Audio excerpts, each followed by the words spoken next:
So today I'm gonna be telling you what it was like to tell my Asian parents about me being mentally ill. I started getting help for my mental health at 17 and I actually went on my own. I didn't go through my parents to get help because one, mental health in Asia and in Indonesia in general is just quite taboo. I've never really talked about that subject matter with my parents or in my family. So I wasn't really sure what their opinion about it was, whether it be like positive or negative. At the time, my mental health was really bad. And because I didn't know what they thought about it, I didn't really want the ability for me to access treatment to be put at risk. Also, I don't know if this is like a Asian kid kind of thing, but I don't really like go to my parents about any problem until like I at least know what's going on or I already kind of have the problem handled. So things started to unravel because at that time I was honestly turning to drinking and like partying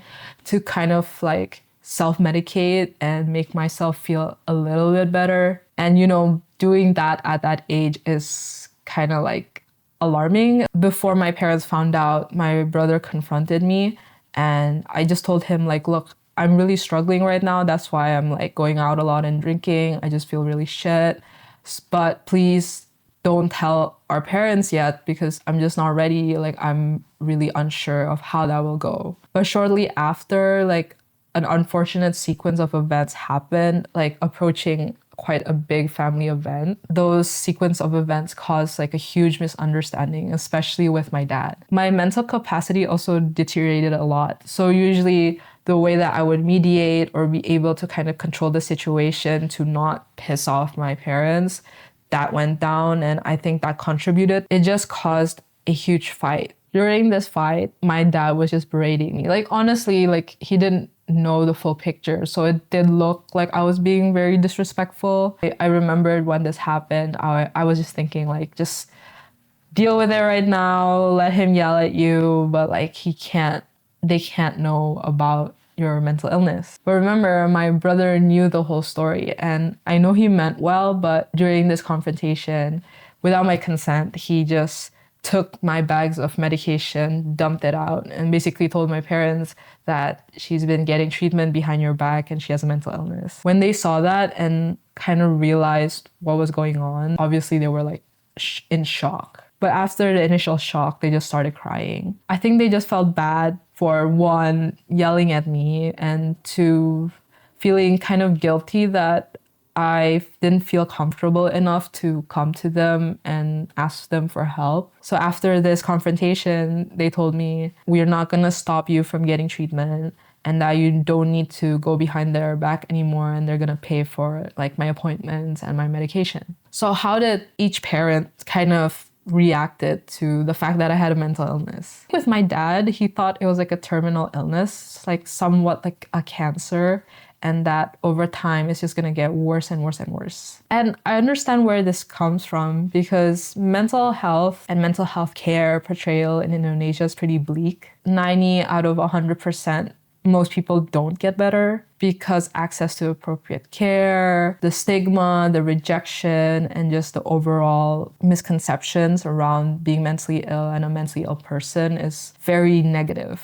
I think his viewpoint of me getting diagnosed with a mental illness was like, oh my God, my kid is like basically gonna die in front of me. It just looked like it's the end of my life to him, especially with no examples of someone getting out of being mentally ill and being able to live a normal life. I totally understand why he was so worried and why he had those opinions. But with my mom, what was interesting is that she wanted to still have hope in the situation. And if you don't know, Indonesia especially is a very spiritual and superstitious culture. She kind of approached it believing that spirits and like dark magic was involved. Throughout the beginning of getting treatment, she literally believed that this was a result of a curse from someone who tried to like harm our family, and that people were sending like spirits to taunt me and to cause me to inhibit these symptoms from my mental illness. I think in Asia and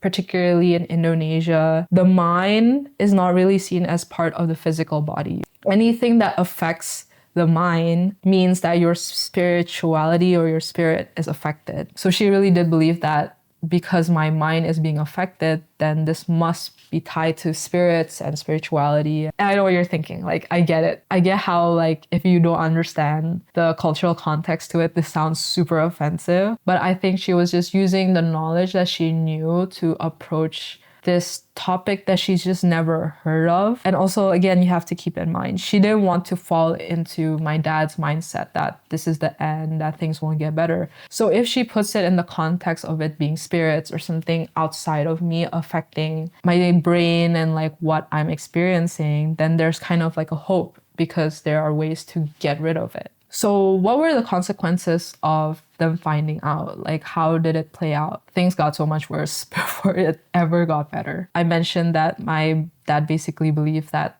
their kid is gonna die right in front of them. It kind of happened, especially how much I digressed mentally because of my condition. I was so deep in my psychosis. I was catatonic. I was not myself. Like, I was a husk of a person. And my condition got so bad that I had to get more extreme treatments. For example, when I had to do ECT. I remember when this was brought up, my dad freaked the fuck out. I think he freaked out because he was in this belief that his own kid is going through something this hard. We had to resort to such an extreme treatment. I think it was just like a really difficult reality to accept for him. But weirdly enough, because my mom was a lot more involved with my treatments, for example, like coming with me to doctor appointments, she was able to kind of see the more scientific and methodical way mental health is treated. She would see the ways that medicine affected me, whether it be positive or negative. She saw the fluctuations and the changes that happened throughout my treatments. I think her being able to witness that firsthand, it made her realize that mental illness is really just like any other physical illness. It kind of gave her this more realistic point of view on it. Understanding that it's a medical issue, I think helped her a lot in overcoming that fear of this unknown that her kid is going through. That happening with her, I think really helped the way my parents related and saw what I was going through and mental illness just in general. Because she would then communicate this to my dad, and I think it started to reverse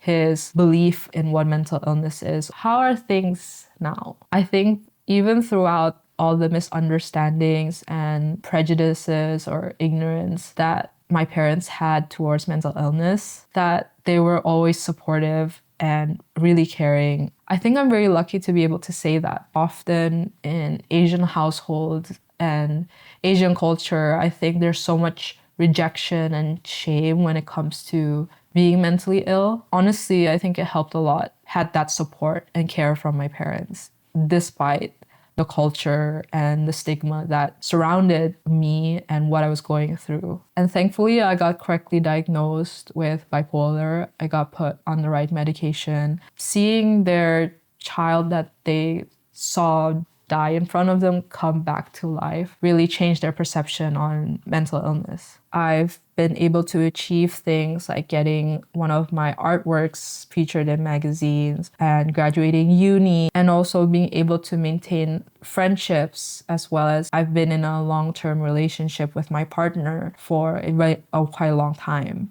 Just doing things that any other person my age is doing. I became the first example for them of someone recovering and living well despite having a mental illness. My mental illness, in a weird way, actually made my relationship with my Asian parents improve a lot.